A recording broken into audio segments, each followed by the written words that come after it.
Здравствуйте! В эфире информационный выпуск Амши Кушара. Сегодня в программе. В торжественной обстановке в селе Ачандара открыли новую спортплощадку. В мероприятии принял участие президент Бадра Гунба. Стратегическая сессия в рамках международного форума «Время добрых дел» прошла в Сухуме.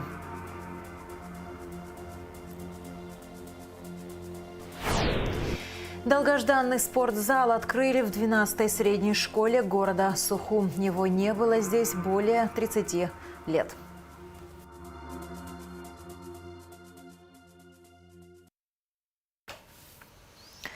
В социальных сетях и мессенджерах распространяется изображение несуществующего приказа министра обороны о сборе и актуализации сведений о гражданах, пребывающих в запасе. Минобороны Абхазии официально заявляет, что распространяемый текст является подделкой и не имеет юридической силы.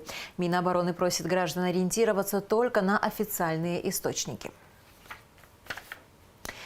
В 2025 году освобождено более 300 населенных пунктов в зоне СВО. Владимир Путин подвел итоги спецоперации на расширенной коллегии Минобороны России. Он подчеркнул, что российская армия завоевала и прочно удерживает стратегическую инициативу на всей линии фронта. Путин также заявил, что цели СВО в любом случае будут достигнуты либо дипломатическим, либо военным путем. В этом году уже освобождено свыше 300 населенных пунктов, в том числе крупные города, превращенные противником в укрепленные узлы, насыщенные долговременными фортификационными сооружениями. Они не устояли, оказались бессильными перед мужеством и воинским искусством наших бойцов. Занятые позиции, созданные за последние месяцы плацдармы и, конечно, полученный в боях уникальный тактический и оперативный опыт прорыва глубокой обороны противника позволяют наращивать темпы наступления на стратегически важных направлениях. Мы гордимся подвигами наших солдат и офицеров, сражающихся на передовой. Всех, кто защищает Россию, безопасность наших граждан. Служба госбезопасности Абхазии предупреждает граждан республики об активной деятельности украинских спецслужб в интернете и призывает своевременно сообщать в соответствующие органы о подобных случаях. В торжественной обстановке в селе Ачандар открыли новую спортплощадку. В мероприятии принял участие президент Бадра Гунба, а также вице-премьер, исполняющий обязанности председателя Госкомитета по делам молодежи и спорту Тараш Хакба, министр просвещения Хана Гунба, депутат Народного собрания Лиса Гулария, школьники и сельчане. Встречают почетных гостей главу государства народными танцами. Школьники в ярких национальных костюмах задали торжественный тон. Во дворе Ачандарской средней школы открыли многофункциональную спортивную площадку. Ленту разрезали директор школы Джон Аджуба и депутат Народного собрания Алиса Гулария. В Ачандарской средней школе более 50 учащихся. Теперь у них есть все условия, чтобы заниматься любимыми видами спорта – баскетболом, волейболом и футболом, а также проводить уроки физкультуры на свежем воздухе. Новая спортивная площадка стала местом притяжения школьников и для многих может стать шагом к новым победам. С открытием площадки поздравил президент Бадра Гунба. Он подчеркнул, что одна из главных задач государства – сохранение сел. И в других селах государство в меру своих возможностей проводит такие мероприятия.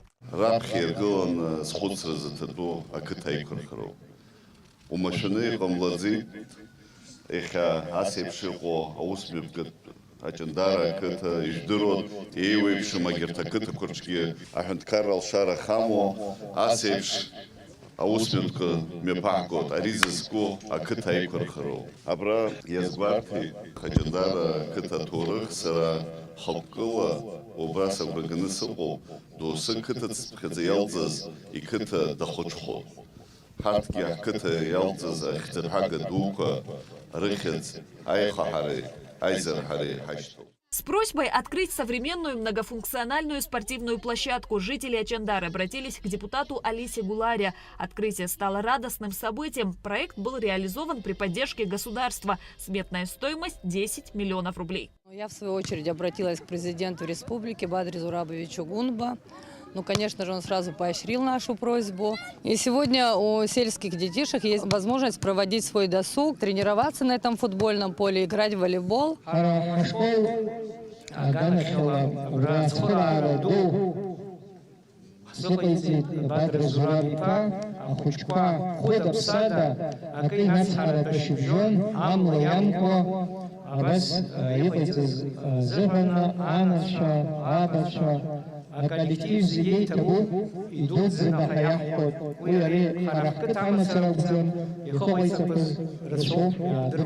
Площадка соответствует современным требованиям. По словам начальника УКС Демира Гамисони, аналогичных площадок по республике около 5. На текущий момент работы по всем объектам завершаются. Работы проводились в рамках реализации перечня бюджета Республики Абхазия. Работы были начаты сравнительно недавно, 2 месяца назад. Подрядной организацией выступала госкомпания СМУ-1, компания Пснергылара. Работы выполнили очень качественно. В процессе выполнения работ было принято решение о замене ограждающих конструкций, так как здесь была предусмотрена 3D-сетка, но учитывая то, что это очень некачественный материал, было принято решение о замене и устройстве капитального забора.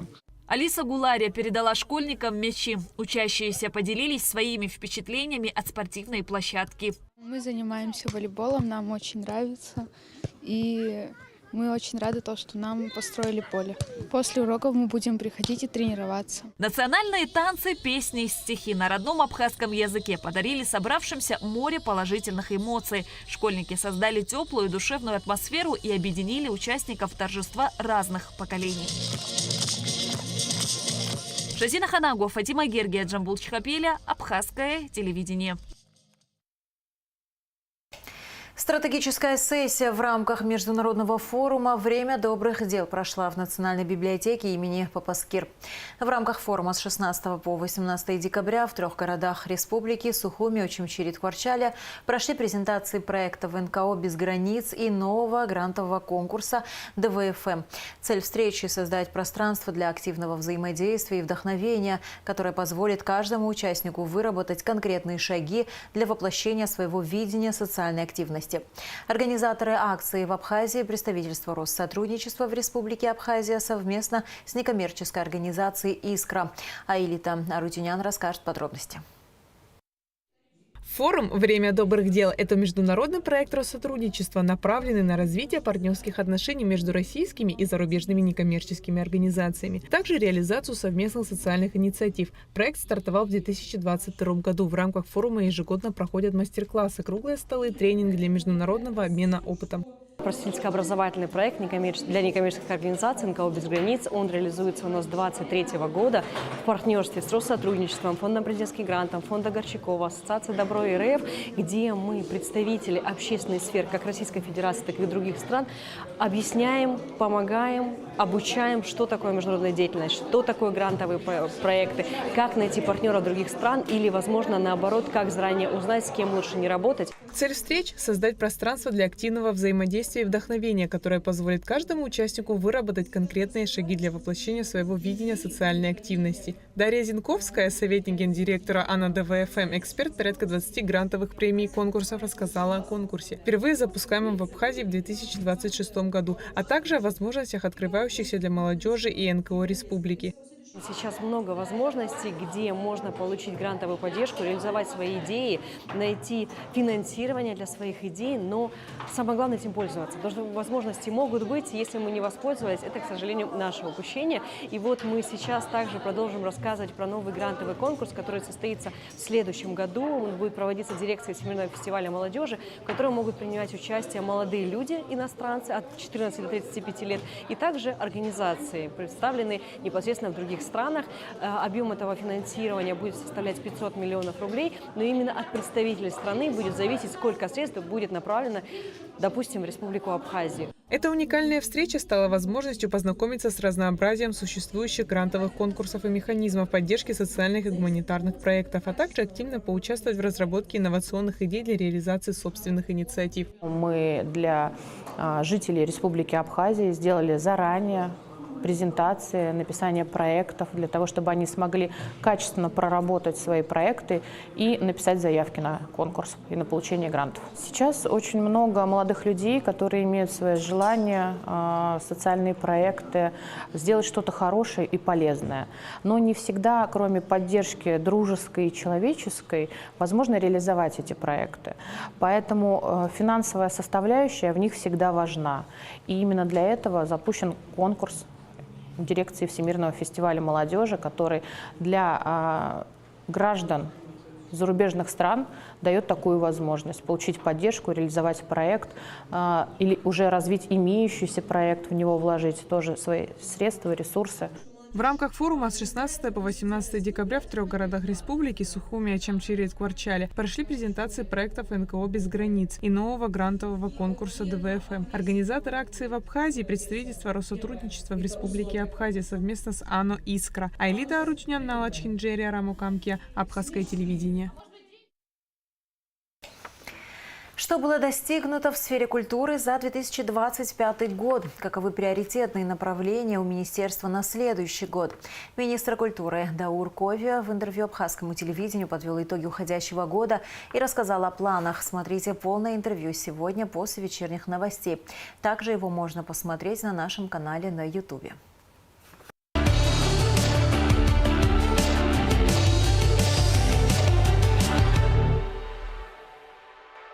Сегодня мы говорим о возрождении, говорим о будущем.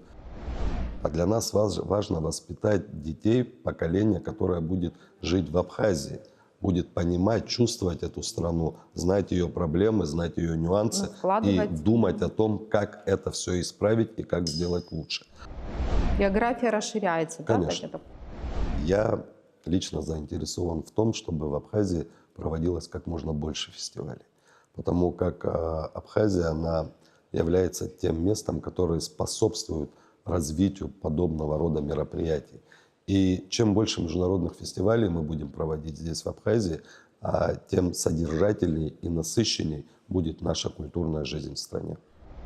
Буквально недавно труппа Абхазского государственного театра, как раз-таки в рамках этих гастролей, она с большим успехом выступила в Уфе, представив одну из постановок. И спектакль прошел при аншлаге, зрители были довольны, и, да, наверное, вот это вот начало, оно, конечно, оно даст нам возможность в 2026 году, мы так рассчитываем, что наши коллективы смогут в большей степени принимать участие и выступать на площадках в России. В ходе встречи с заместителем министра культуры господином Малышевым была достигнута договоренность о том, чтобы мы могли в рамках большого всероссийского гастрольного плана, наши коллективы получили возможность участвовать и представлять свое творчество на концертных площадках России. В целом я хочу сказать, мы сейчас сделали акцент на музее имени Лакоба, но у нас сегодня проходит сотрудничество между Нижним Новгородом и Сухумом. В рамках этого сотрудничества тоже реализуется проект в Музее боевой славы.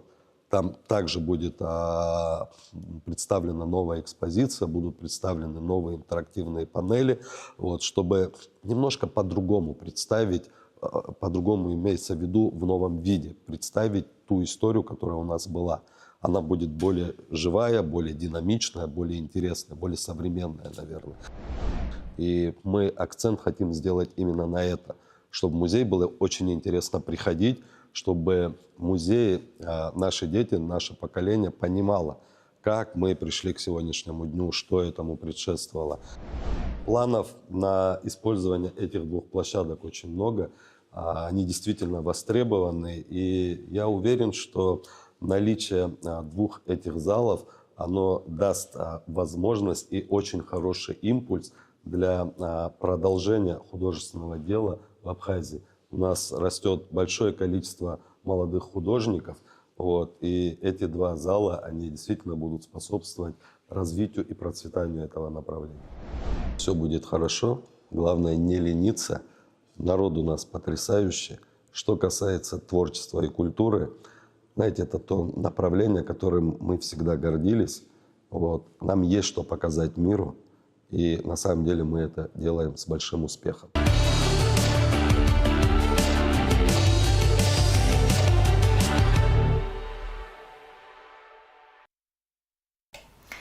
Выставка «Лучшая работа года» откроется в Центральном выставочном зале Союза художников Абхазии 19 декабря. Конкурс на получение государственной премии был учрежден в 2001 году. Ежегодно Государственная комиссия, согласно положению о проведении конкурса, выбирает 3 победителей. В этом году в экспозиции будут представлены произведения живописи, графики, скульптуры, декоративно-прикладного искусства, созданные в течение года. 3 факта незаконного хранения наркотических средств выявили сотрудники уголовного розыска в результате оперативно-профилактических мероприятий в районах республики. Далее оперативная съемка МВД. 3 факта незаконного хранения наркотических средств выявили сотрудники уголовного розыска в результате оперативно-профилактических мероприятий в районах республики. В городе Гал по подозрению в незаконном приобретении и хранении наркотических средств задержан Закарай Тимураз Акакевич, 1976 года рождения. При обследовании домовладения по месту проживания последнего в подсобном помещении сотрудниками уголовного розыска райотдела обнаружен и изъят бумажный сверток с наркотическим средством каннабис. Группой дознания ОВД по Галскому району в отношении Теймураза Закарая по части 1 статьи 223 Уголовного кодекса Республики Абхазия возбуждено уголовное дело и избрана мера пресечения, подписка о невыезде. В городе Новый Афон в результате реализации оперативной информации задержан житель Республики Туркменистан Коров Равшен, 1989 года рождения, у которого во время личного досмотра было обнаружено и изъято наркотическое средство каннабис. В отношении Равшена Корова группой дознания отдела внутренних дел по Гудаутскому району по части 1 статьи 223 Уголовного кодекса возбуждено уголовное дело. Последний отпущен под личное поручительство. Аналогичное преступление вменяется жителю села Допукыт Гулрыпского района Чалигава Джансоу Джамбуловичу, 1996 года рождения. Последний хранил при себе также наркотическое средство каннабис, которое было обнаружено и изъято сотрудниками уголовного розыска Гулрыпского РОВД. Расследование в рамках уголовного дела, возбужденного по части 1 статьи 223 Уголовного кодекса Республики Абхазия, проводит орган предварительного расследования отдела внутренних дел по Гулрыпскому району. Чалигава отпущен под подписку о невыезде и надлежащем поведении. Долгожданный спортзал открыли в 12-й средней школе города Сухум. Его не было здесь более 30 лет. Открытие прошло в торжественной обстановке. В мероприятии приняли участие депутаты парламента, начальник управления образования города Сухум Астанды Таркил и заместитель главы администрации города Сухум Автандил Сурманидзе. Подробности в репортаже Шазины Ханагуа. Красиво в спортзале, в новом спортзале мы непременно добьемся медали. В новом красивом нашем спортзале. Этого дня ждали все – педагоги, ученики и их родители. И вот он, новый, теплый, комфортный спортивный зал, который словно получил вторую жизнь. Красную ленту разрезали директор школы Рита Лакирбая и депутат Народного собрания Наур Норманя.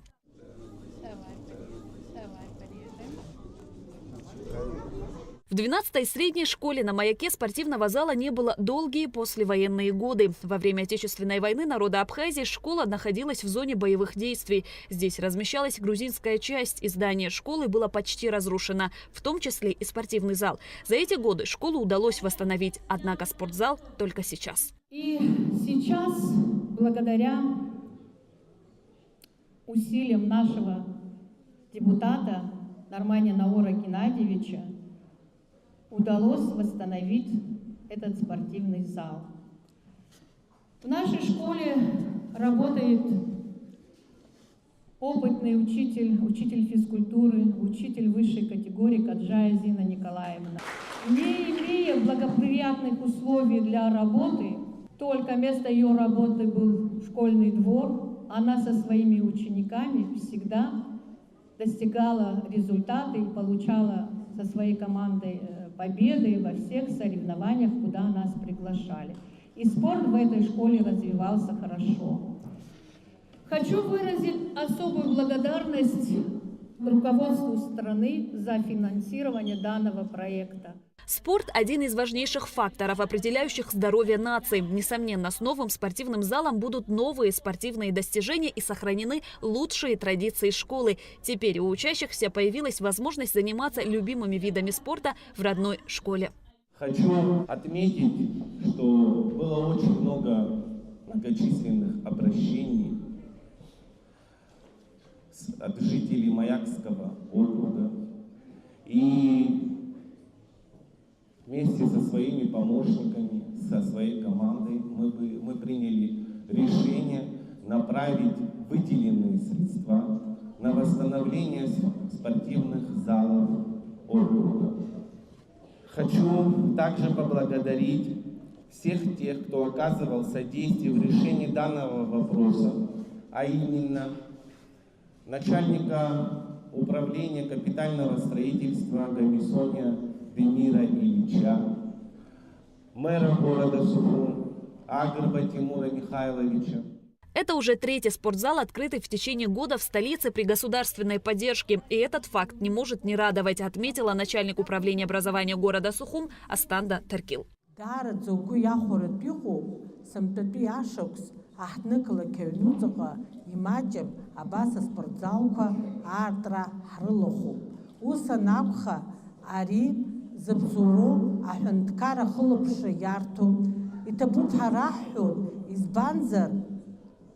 Веживе башуксацот, а живет для школы джин, а бирджера, а уроку метргут, а бирджа. Уянусь да дарадзе, и мать мауску юхацу, а живет для бжара для школы джин. А дуджин ядер да зиждеру, а секцию хами фыргу, а спортплощадка, уизухунге и табутха хёд. Усанакха, и сышукси джьон, ари школа джин, ари аматар уядаге. Имаджим асамдати ахапхедзара ахучкуяйз акте класс айз харарымазайт ари школа джин ацевча, арцевча, атача.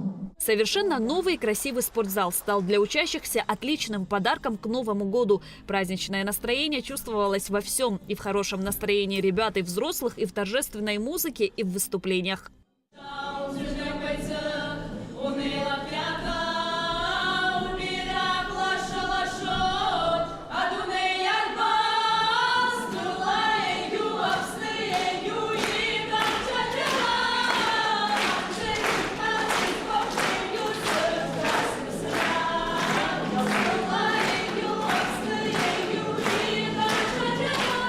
Ремонт спортивного зала – прекрасная возможность для улучшения здоровья и досуга обучающихся. Спортзал уже зажил своей обычной шумной жизнью. И кто знает, возможно, кто-то из этих ребят прославит родную школу, став известным спортсменом.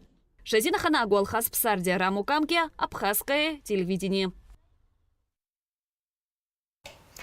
Проезд в Кадорское ущелье полностью перекроют в дневное время с 19 декабря, сообщает пресс-служба УКС. Ограничения вводятся в связи с ремонтом в туннеле. Работы завершатся до 2027 года и пройдут в два этапа. Сначала восстановят сам тоннель, а затем дорогу вокруг него. И в завершении выпуска о погоде. В пятницу, 19 декабря, в Абхазии ожидается переменная облачность, преимущественно без осадков. Местами возможен туман. Температура воздуха ночью 1,6, днем 7-12 градусов. Температура морской воды 14 градусов.